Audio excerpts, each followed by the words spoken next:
Welcome back to Defiance of Silence, a Sacred Witness. If you've been with us this season, thank you. It is hard to believe we're already halfway through season 3. This season has been filled with amazing human stories of trauma and recovery, grief and resilience, faith and doubt, purpose and healing. Every guest has reminded me that while our stories are unique, none of us are meant to carry them alone. Today's conversation is no different. I'm joined by Candice Reyes. She is the founder and executive director of Her Well Center. Candice is a survivor whose own healing journey became the foundation for a ministry and a nonprofit that now walks alongside survivors of domestic violence, sexual assault, and other forms of trauma with advocacy, compassion, and hope. But today isn't simply about Her Well. It's about the woman behind it.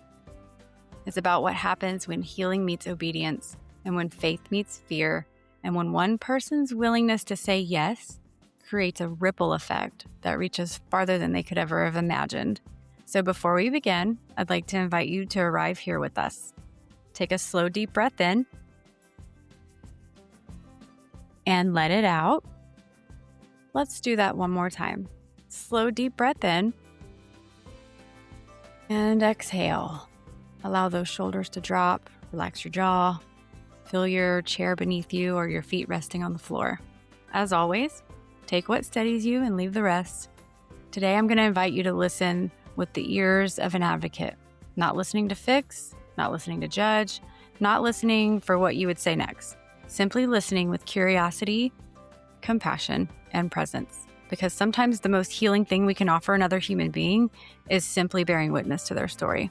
Thank you for being here, and here is my conversation with Candice. Welcome, Candice. Thank you for joining me today. Thank you, Val, for having me. I really appreciate this time. I appreciate your time too. There's so much that I want to talk about, and I have so many questions, and I know that people are going to be extremely blessed by hearing your story and how it came to be. So I want to just introduce you as Candice. You are the founder and executive director of Her Well, which is an organization that provides advocacy and resources for those who have been in domestic violence relationships, sexual abuse, all of those things.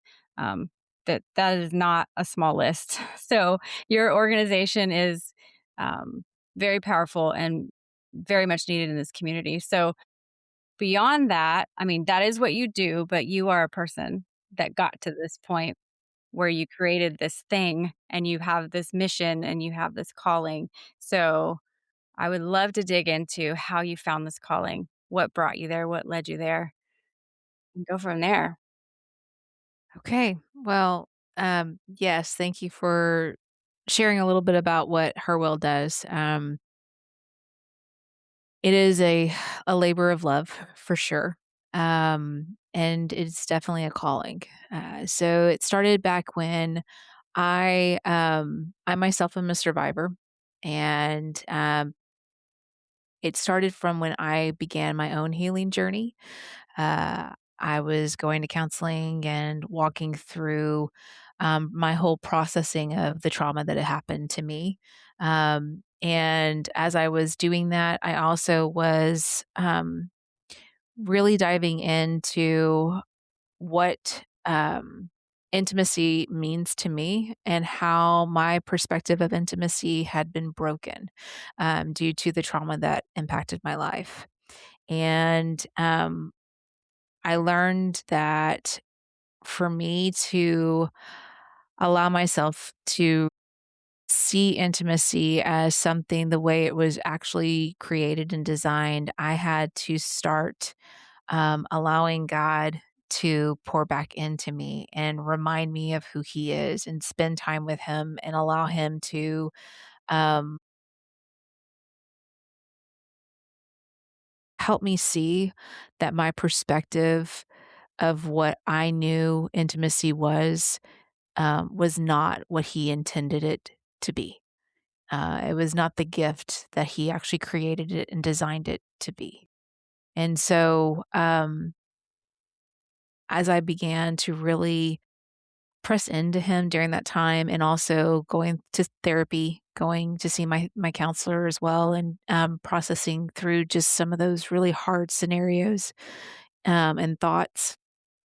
I knew he was asking me to be obedient and stepping out um, in a way that I was not comfortable for a long time. I wrestled with him on this for a while. So during this time, I was working in the public education system here, and I worked with teens who were either pregnant or parenting. And so every February, we would discuss about teen dating violence, and during that time, I would end up sharing my story and then also sharing the process that I was actually either depending on when I was talking with them because it's been over 11 years. And so either I was in the process of seeking counseling and walking through that journey on my own, or I had already reached that part of my journey that I was like, I'm good right now. Um, and so when I would share my story, I would have students every single time come up to me and say, "Miss me too. How do I get what you have? Because whatever you have is different than what I've been living." And so that's when I started really going, "Okay, are you really asking me, God, to do this? Are you really asking me to step out?" Because these kids were um they didn't have the resources that they were really needing in that moment. Um so as I was processing this with him, I also knew that my husband had to get on board because what he was asking me to do was to step out in faith. And I mean, here I had a paycheck every single day. I knew what the money was going to be coming in. I knew what it was going to be like. But here he was asking me to step out in faith where there wasn't a paycheck. I didn't have money coming in. I was going to have to go and fundraise or find grants or do all these things and be willing to learn and be molded and shaped into something that I had never been before. And I had to approach my husband about it and say, "So this is what I feel God is asking me to do. How do you feel about that?" And when I did, my husband wholeheartedly said, "It's time. Oh, Let's do this." that's wonderful. And which really shocked me the most, Val, because I was really hoping he was going to say no, which would get me like, "See, Lord, you told me to obey my husband. So please, but he did. He said, "Let's I think you're right. Let's do this." And after that the year that I actually spoke to my husband about it was the year that he was like, "It's time. Let's go. Let's move forward." So we ended up having a church reach out to us because I went and spoke to a friend of mine who was also in education with me, and I shared with him what the Lord would placed on my heart, and I wanted to be in the Brookshire area because that's where we're currently residing at. And I said, "I really feel like we need to be in Brookshire, but I just don't know of a location." He said, "I think I may have a place for you." I said, "Okay." So he said, "Let me get back with you and I'll share a little bit more when I have more info." So, okay. So he contacted me and said, "Hey, our church has a building that is not being used right now. It used to be used at the fire department. They're no longer needing it and utilizing it. We'd love for you to come and look at it, see if it's something that you'd be interested in using in this for this purpose." I said, "Okay." So my husband and I met him and we took a tour, and I just was beside myself because it was exactly what we needed for what we were designing it to do. Um, and he said, "If you're up for it, I need you to approach the deacons and share your vision, and they'll take a vote, and then we'll get back with you." I said, "Okay." So I created um my pitch and was ready for it. Met with the deacons couple evenings, a couple Sundays after I toured, and shared my heart. And they unanimously said, "Yes, we want to do this. And not only do we want to do this, but we're going to give it to you for rent free." Oh my gosh. And I was Wow. like, "Oh, Oh, and we're off. and we're off." Wow. Eh, and so, for that first year, I was doing it all by myself and Gosh. fundraising and all the things. And God also brought this incredible grant writer. I did not know her. She was referred to me by a friend that I met at another conference that I attended. It was a it was one of those God ordained meetings. So we started talking, and when I shared with her what I felt God was asking me to do, she was like, "Well, one thing you don't know about me is that I actually used to run an organization exactly what you're saying, but over in a different part of Texas. And I know what grants you need. I know what like all those different steps that I needed to take that first year." And she's like, "And actually, right now, this grant is open. So let's get started." And I was I'm like, speechless right now. That's "Yeah, amazing. yeah." It was, I, w- the, the other part of our conversation was she said, "I typically charge this amount, but I really feel God asking me to do this for free as a pro bono for this year." And I said, "Are you kidding me?" And she goes, "No, I'm not." So Val, like we wrote the grant. The grant was in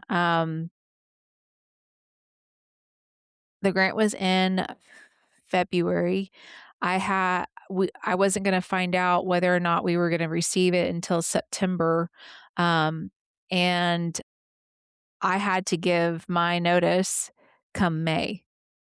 And so I my husband kept saying, "Have you heard anything about the grant? Have you heard?" I'm like, "I haven't heard anything yet still." And so he was like, "Okay, go ahead. We're gonna need to go ahead and resign. So that way you don't start that new contract." So I resigned, again, not knowing if we were gonna get the grant. Come August, the end of August, I get a letter from the grant saying, "You have been awarded the full amount that you've requested." And I had my very first paycheck come October 1st. Wow. So, which also with Katie, with our ISD, that the way they do the payments, it starts in September. So September 1 is when you get paid all the way through the end of I guess the end of August. And so I was only gonna miss 1 month of pay, Wow. which is incredible. That is incredible. And so I had, like I said, there was just these steps that I couldn't do on my own, that God just continued to bring resources, bring people, bring um, things that I needed to help equip me to take those next steps. And so, and he's continued to do that. Like that, nothing I've done is out of my own strength. It's always with him, and it's always through him. Um, the people that he's brought in, my staff are probably the best staff I've ever had in my life, and people I've worked with in my life, and they have a heart and they get the mission, they see the vision, and they're going after it with me. We have walked through some fires, we have wrestled with some ugly, but we are still going strong, and I'm so grateful to my staff. But again, I didn't know these people. I didn't know these ladies beforehand. It was God bringing them all to me, and saying, "This is who I've appointed for this season in your life." Yeah. That that is really powerful, and you really can't make this kind of stuff up. Whenever you have a calling and a mission and all the things line up, like, can you imagine what that would be like if you didn't do it? Like, can you even picture that now? Like, I would be miserable. yeah, right? Like, I would yeah, be when you're miserable. doing what God's asked you to do, like, no matter the fire, no matter the hard stuff. And like, you're doing that. And I could see the emotion on your face when you talked about your staff. Like, it's so important to have people that Mhm. support us and that are next to us and cheering us on, Yeah. and that is a beautiful gift because I know a lot of people don't have that in the organizations that they work in. But what you're doing isn't just work. This is like life and giving life to people and giving hope to people. And just for a moment, if you don't mind, could you just overview kind of all the services that you do offer? Yeah, absolutely. So we provide trauma counseling. So we partner with over 15 different counseling agencies we contract out. And so we have trauma licensed, also state licensed counselors that work with us that are trauma informed and trauma specialized. We also provide case management. And so these case managers, they are meeting and talking with their people twice a month, and really walking through from the beginning to end of this journey with them. We also provide group sessions.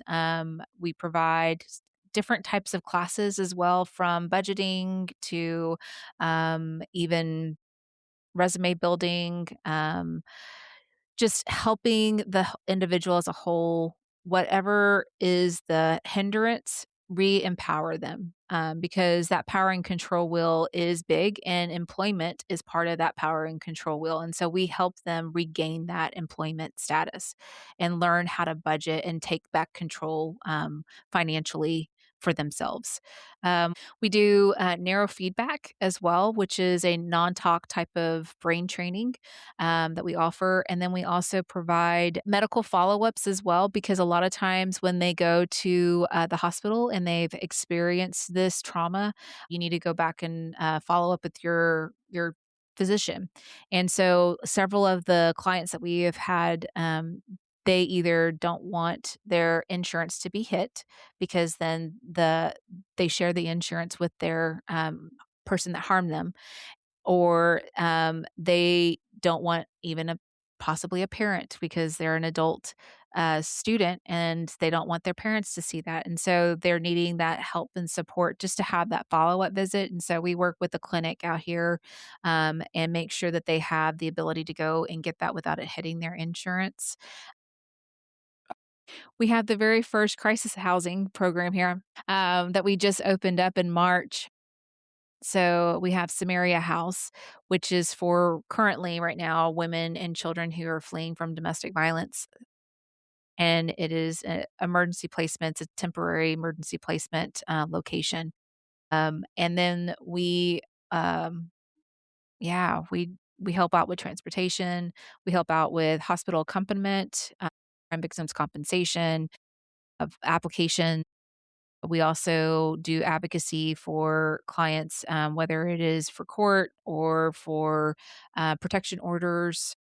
We also help out with um, even finding a new apartment or new house using CVC. Uh, a lot of all these different processes and programs that it's just there's a lot of different um, paperwork and things, and so a lot of times when clients come to us, they just don't even know where to start. And so our job is to say, "Okay, first, let's take a breath and let's figure out what is it that you want? What is your biggest need?" Because it does seem to be very overwhelming, kinda like drinking from a fire hydrant, and our job is to kind of pull back and start taking it sip by sip, not, guzzling it all at once. And so figuring out what the top 3 things that they're wanting to work towards, and let's move towards that first. Let's get those going. So that's what we do. That's really important because one thing, the how I ran across you, just to let our guests know, I met you at a concert. So little did you know when I went to this Lacey Sturm concert that um, you would be giving information to somebody who would future be a forensic nurse and end up handing out her bags and packages to the very people that you serve and that I was serving. So I think that's a really neat, um, you know, crossing paths in life and you just never know, and you were able to help somebody who's very near and dear to me, which I'm very grateful for. So that's her story to tell, so I'm not gonna say who that is, but what you do is so important to the community, and I know that there's a cost for that. So can you talk a little bit about how you carry that? Because you're hearing stuff all the time. Like, I even know in healthcare in general, not just forensic nursing, but we hear and see the worst stuff. So we carry that stuff around and we shouldn't. So we go home and try to cope with it, deal with it, get rid of it, release it, however you do that. But um, there's a cost to what you do. And I know there's some vicarious trauma that you can absorb and carry. And also you have to worry about your staff and all of your accounts, everybody that, is doing this work together. So how do you manage that and deal with that? And has there ever been a time that it really did affect you and you had to take a step back and really evaluate? It's funny that you're asking about this because I would say yes to this week, actually. It's actually started last week. Uh, the cost is great. Um, however, um, it's it's so worth it, and I wanna make sure I wouldn't continue, doing what I do, and neither would my staff if they didn't see, just how important what they do really means to certain people. Um, and that's what keeps us going. Like, we ask our staff quite often, "What's your why? Share with me your why." Because we have to remember what our why is, because there are times where, you know, we empower our clients to make their own choice. And sometimes if they don't make the choice that we would like for them to make, it can be disheartening. And then there are those that they're in that freeze because they don't know exactly if this is really what I need to do, and it's uncomfortable and not sure, change is hard. And so, allowing yourself to process is hard. Feeling is hard. And so, do I really want to go to that avenue? Well, a lot of times our staff, they struggle with, why aren't they going to counseling? Why aren't they walking through the program? And so, our biggest way to help them pull back is, first off, what's your why? What's your why? And understand that, yes, that's your why. And so this person may not say yes to it today. They may say yes to it tomorrow or a month down the road or further on. But what you just gave them was the seed to start. And that's powerful. And so continue to water that seed, continue to nurture that seed. And so, how do we not pick up stuff that's not ours to carry? The biggest takeaway for us is I make sure that all of my staff have access to the neurofeedback. They have access to a counselor as well so that they can go and unpack their stuff and the things that they're hearing, because I don't want them to be re traumatized or have something activate a memory for themselves. And so, we make sure that they have those moments, to go and speak with somebody who's a licensed professional. The other thing is, for me, besides doing my time with my therapist, is I spend time every morning with God, um, and I do pray, read, and praise. And so, in those moments, that's when He is really helping me. Um, Focus on what I need to be focused on, where I'm not being distracted by all the tasks, all the things that you have to do, all the job activities, and just really be able to focus on him. And so last week, one of the things that I was able to do is I I chose to come into work late so that I could sit at this. I have a space when I start feeling overwhelmed. I go and find a quiet space that I can just sit, and just process. And so there's this pond near me. And so I go to this pond and I just sit at this pond, and as I was sitting, I was just processing just what's happening and all the things.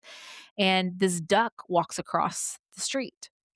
And it's one of these ugly ducks, like the really red beak ugly ducks. And I'm sitting here looking at this duck and I'm going, why are you walking on the hot cement across the street when you've got wings? You can fly. I don't understand this. And so as I sat there, I was asking this question to myself. Um, I pulled up an article because I wanted to find out, why do ducks not fly very much? And the reason is because it takes more energy to fly for a duck versus to swim or to walk. And as I was sitting there, God was really helping me see that I'm a duck, and I have been flying for the last 4 years, and I can't continue flying.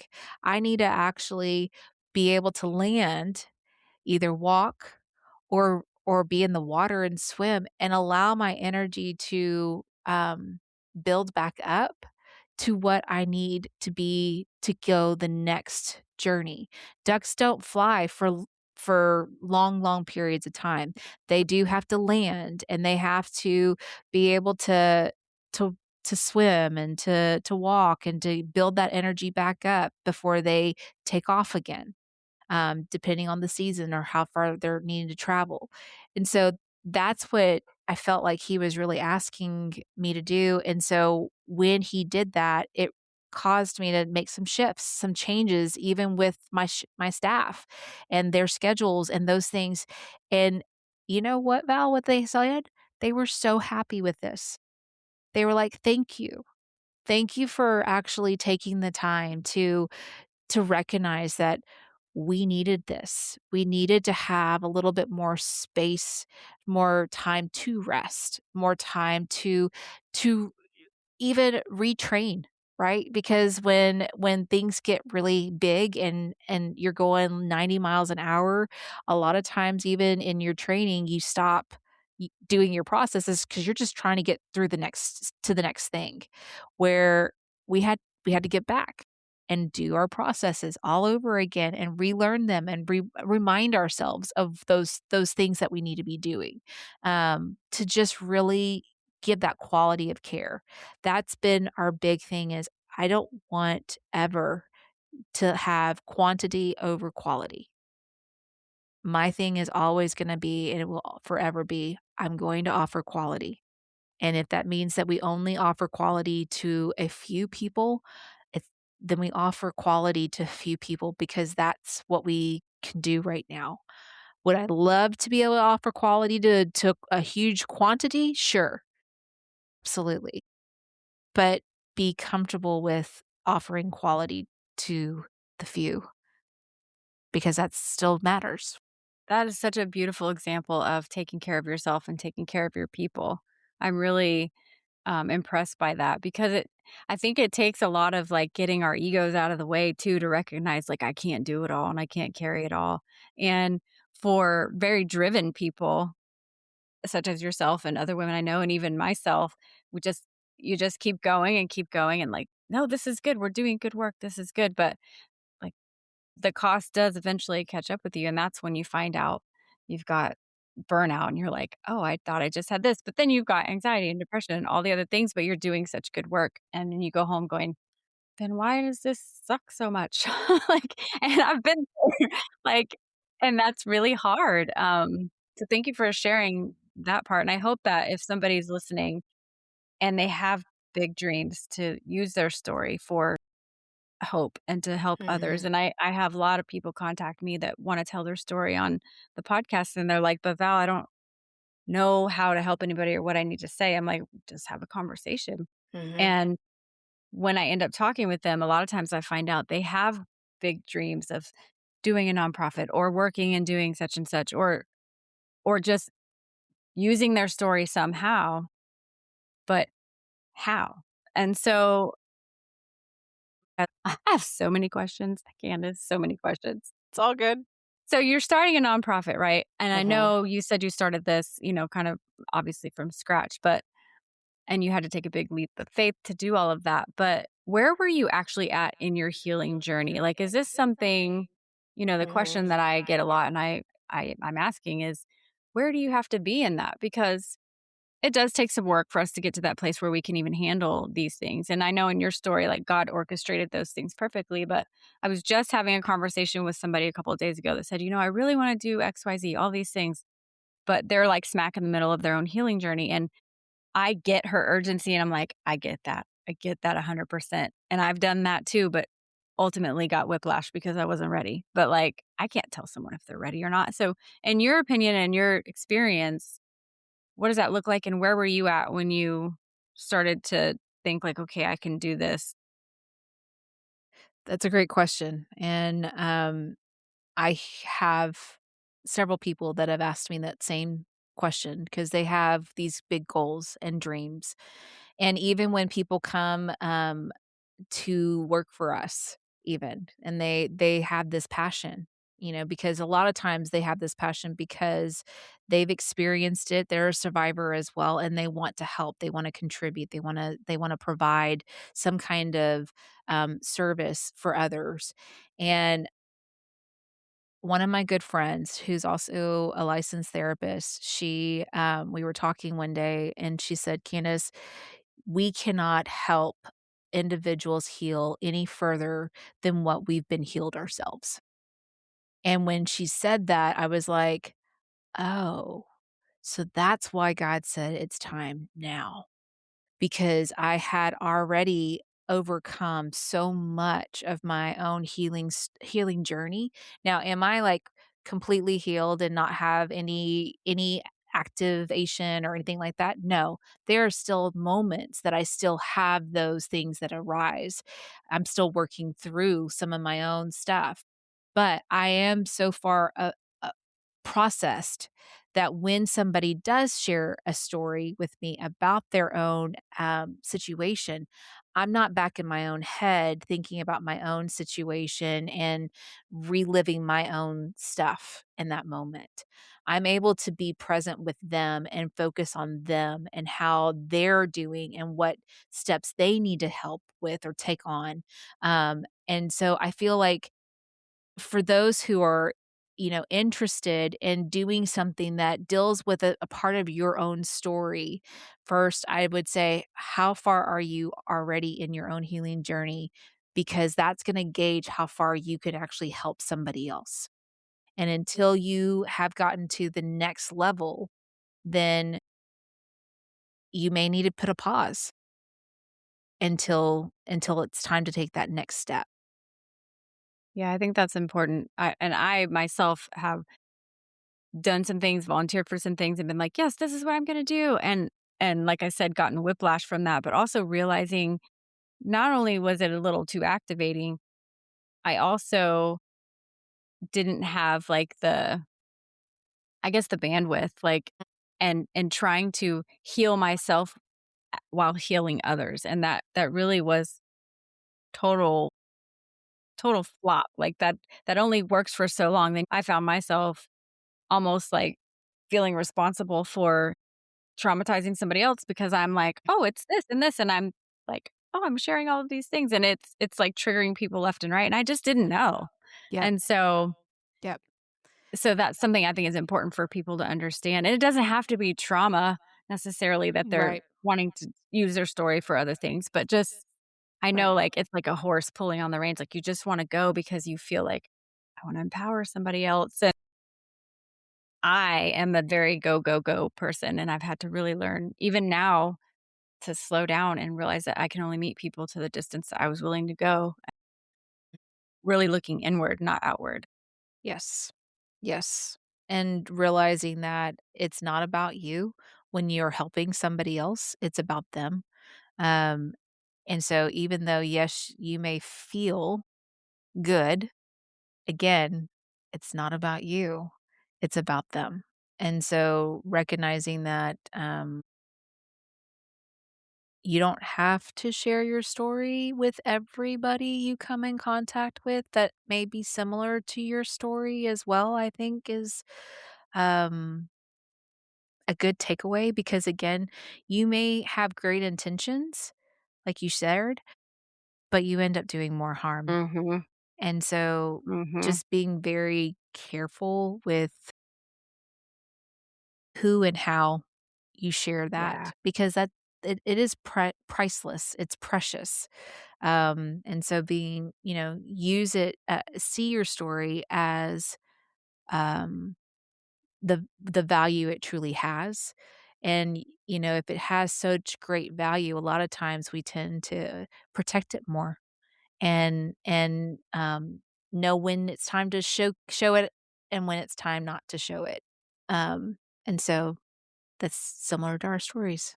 Yeah, and I value that perspective a lot, and I especially more now than before, like, I understand that concept more now, and it actually I love the way that you said that, like, you value it, it is precious, like, there was a time, and I know a lot of people can relate to this probably, where your story just felt like such a betrayal, like, "Ah, why do all these things happen to me?" or "Why do I have to go through all these things?" Well, maybe it's gonna help someone someday, and I would get stuck in, like, the testimony part before I finished processing it, like, Yeah. as I'm going through whatever it is, like, "God's gonna use this someday." Meanwhile, Valerie, Dadgummit! can you just, like, let this happen and let's figure it out first? But I think that it's beautiful and well said that you can only help somebody to the distance that you wanna go, and I think that's powerful because the work that you all do is really hard, like, it's really hard, and I know that it comes with a lot of extra things that you probably had to learn. Did you have any formal knowledge in nonprofits? I mean, you were in education, right? So then you were just, like, Googling, "How do you do this?" I love that. Yeah, and, that was before ChatGPT actually was available as well. I love ChatGPT. I do too, I do too. No, yeah, again, it was because my grant writer, she was like, "You need to be a part of this organization and this organization." Well, then when I was a part of these different organizations that have been doing this, TASA and TCFE and those things, and so I was able to learn and go to those types of courses and, take several different trainings. In fact, one of the trainings I was so privileged to do was Hawk, Houston Area Women's Center. They were able to, they let me come on and do their advocacy training. And I was like, okay. So that was the first time I actually even knew what advocacy was and that whole training. It was like a 40-hour course that I took through them. And so now because of that, then we now are nationally certified for advocacy training. And so which is really cool for an organization. Um, so yes, it took a lot of still learning. In fact, that's one of the mottos in our office is still learning because tomorrow we may have learned something new that we didn't know about that we're having to shift or change or, you know, um, we're having to do that a lot less now. But again, we've been around for now about 4 years and are going on 4 years. And, but that first year to 3 years, oh man, it was constantly learning.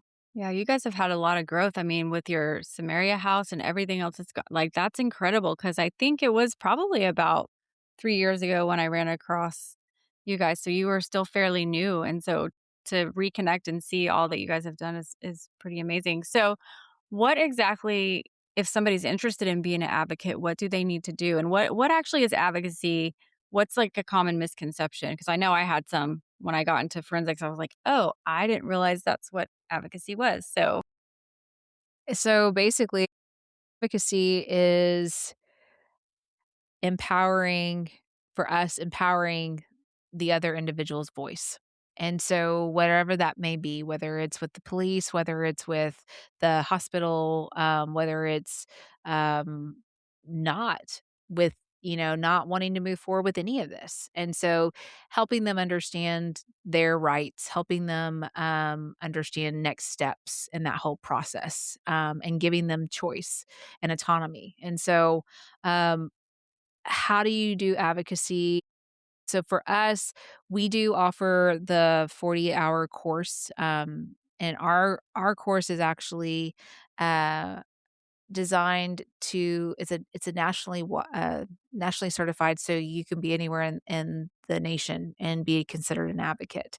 Um, Now there is a difference between, being a national advocate versus a state certified advocate. And so our organization is not recognized by, the state of Texas.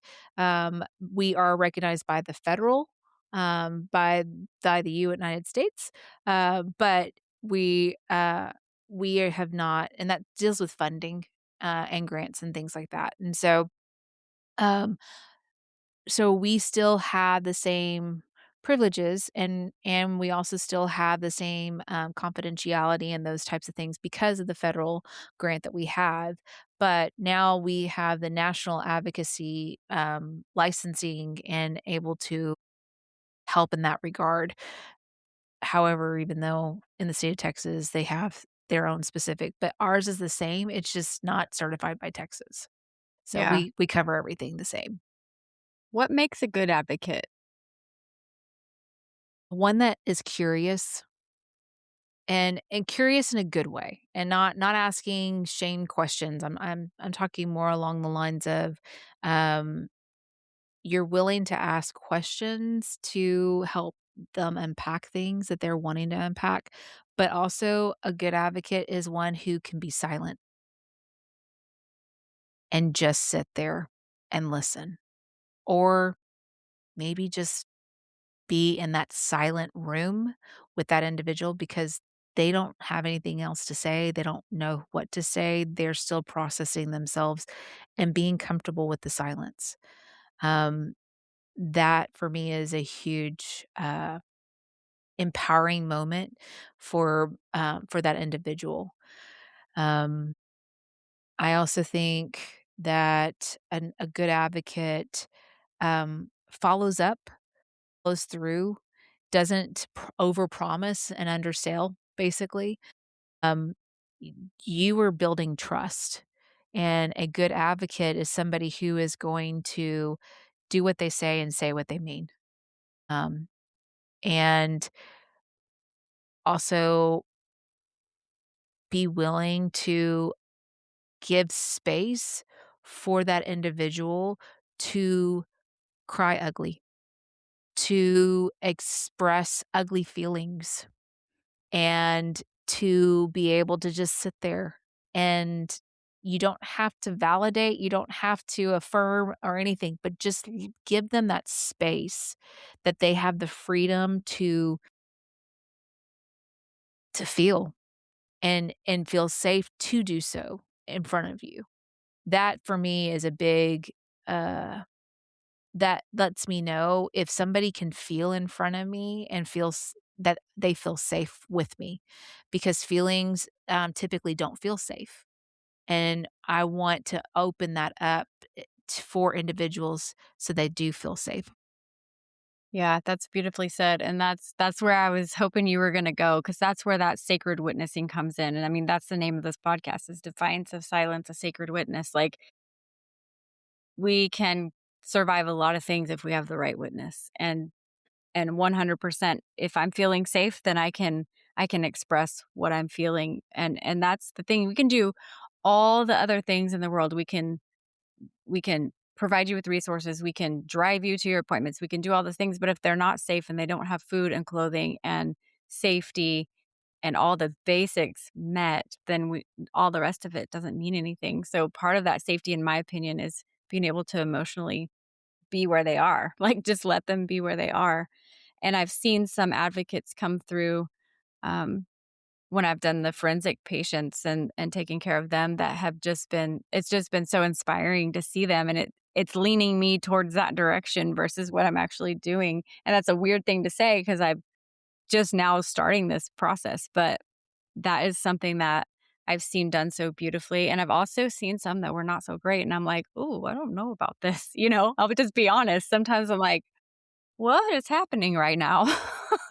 This is this is interesting, but one of the first things you do when we go see a forensic patient, that has experienced a sexual assault is we offer them advocacy. So an outside agency can come in and sit with them and And sometimes it's her will, it depends on where you live. Sometimes it's, Hawk, you mentioned them earlier too. It just depends where the person lives, but, and I don't know if nationwide it's done that way, but that's how we do it here. So, um, a lot of times they don't want the advocate because they don't really understand what it is. And when you explain to them what it is and that this is a person that you will be able to reach out to after today, like, I'm here with you, making sure you're physically safe, that your body is okay. Um, but you can't call me tomorrow when you have a question, like, it doesn't work that way, and then they're like, "Oh, okay, I see," and they help with so many things, so for our listeners, just so you know, that's kind of what happens in that acute phase, but as an advocate, you guys help these people with so much more, and including if they have to go to court, like, you can be there and sit with them in court. There's so many things that you have this safe person that's probably walked in their shoes at least to some degree, or we wouldn't be in this work, right? So that's it's so important and so beautiful. So I really wanted to just highlight what an advocate is and what they do because it I don't think a lot of people I didn't know that much about it before, and I'm ashamed to say I had no idea I had the depth of what you guys do. So I'm really grateful that you're in this work, Candace, and that you are helping our community. And there's such a beautiful thing when somebody can lay down their life for somebody else, and that's exactly what I see you doing, just taking this on, this calling, and it's just really special, like, it's moving, honestly. So, yeah. Yeah. So where can people learn more about what you guys do? You can always visit our website, at herwell.org. There's no space, it's just herwell.org. And, or you can, always call our hotline if you are in need of care or have a need. You can always call our hotline or even text it, which is 833-511-HOPE, 4673. And so that's another way for them to find out more about us as well. But yeah, it's just the website or the hotline would be the And the best same if way. they wanna maybe volunteer or look into advocacy, Absolutely. that kinda stuff? Okay, great. Absolutely. So we've Yeah, got yeah, they've got the volunteer on there as well. And if they're wanting to volunteer, they can always call the office, to talk to somebody as well, which our office number, we're in the office, during the weekdays. And so, it's 281-934-8727. That they can call the office if like to talk more about volunteering. We need volunteers always. We need volunteers. And we typically do our advocacy training class every quarter as well. And so we'll be doing one in September. So if anybody's wonderful. interested, So if they're in the Houston area, they because can you do are Harris County. they can do it in virtually. We're nationally. This will actually be a virtual training. So we have an instructor that will be doing it virtually, and she will be doing it in the evening time frames as well. Yeah, Well, that's awesome. yeah. So, um, in your own healing journey and after walking aside so many and doing this work, what has what does healing mean to you now? And is there anything that you've learned along the way when walking through this path that you wish you would have known when you were walking your own path?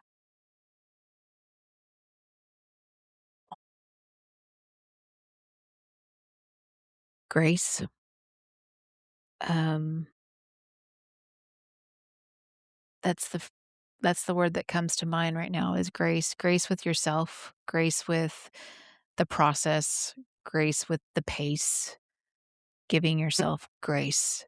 Um, a lot of times when we seek healing, we want it now. We want it to be over and done with it. We don't wanna have to keep g going through all the things, right? And but but healing has a specific pace, and if we go at the pace that it was designed for us, again, my pace may be different than your pace, and so it's individualized, the pace. But what I have seen even in, watching other people walk through their own journey is that that pace, if you choose to go at the pace that was designed for you, it feels more like pressure versus pain. And a lot of times, individuals who walk through it at that pace that's perfect for them, um, they're like, it was hard, it was challenging, but I didn't feel like I was crushed. I didn't feel like I was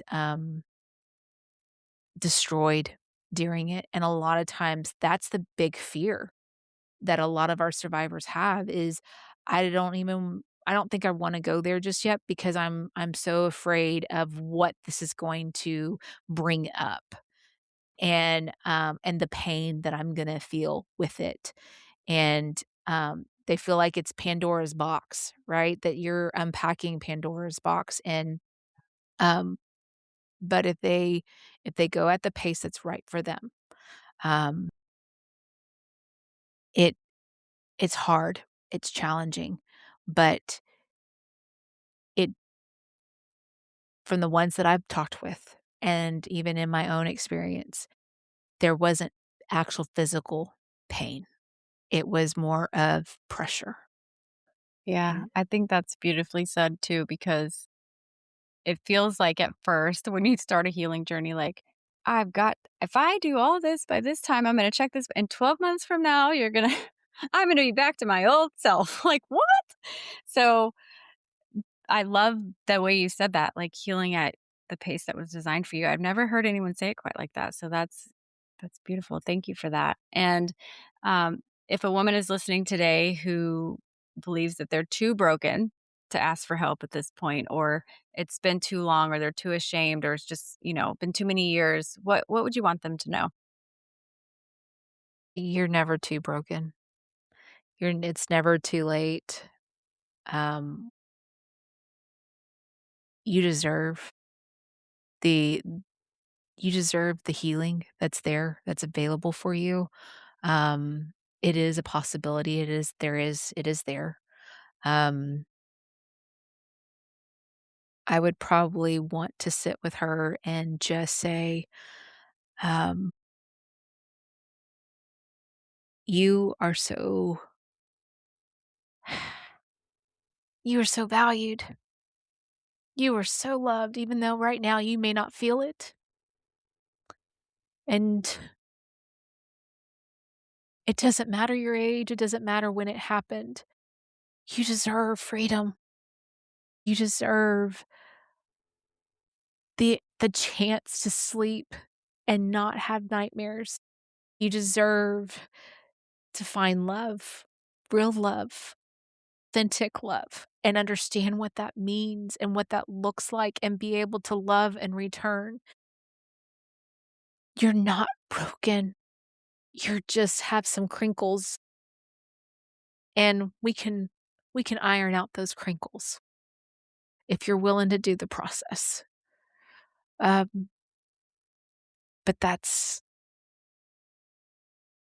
really the big key is, are you willing to value yourself enough to do the hard things and see that you really can do the hard things? That's beautiful. I hope that whoever needed to hear that heard that today. It's very special. Thank you, Candice. Thank you, Val.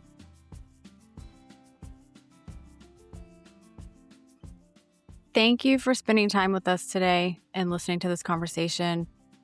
I found Candice to be so refreshing and her mission so moving.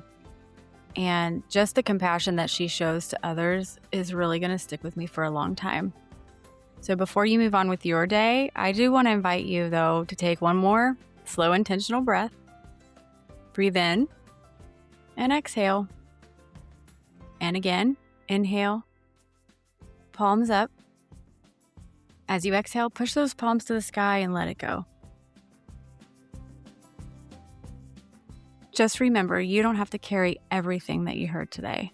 If today's conversation stirred something in you, simply notice it with compassion, and you don't have to solve everything today.